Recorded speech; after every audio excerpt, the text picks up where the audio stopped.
Daily. Taste the Daily.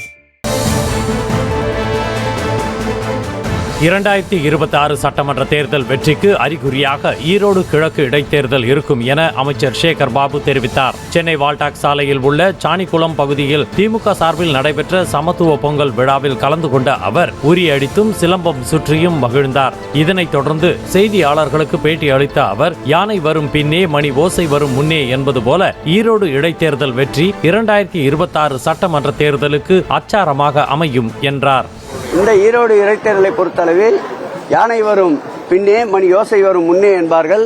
அதுபோல் 2026 சட்டமன்ற தேர்தலுக்கு முன்பு காட்டுகின்ற ஒரு வெற்றி பாதையாக, வெற்றிக்குண்டான அறிகுறியாக, வெற்றிக்குறையான வெளிச்சமாக இந்த ஈரோடு கிழக்கு இடைத்தேர்தல் இருக்கும் என்று நம்புகிறோம்.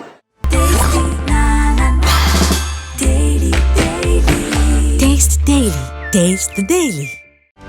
செய்திகளை உடனுக்குடனும் துல்லியமாகவும் தெரிந்து கொள்ள சப்ஸ்கிரைப் பண்ணுங்க.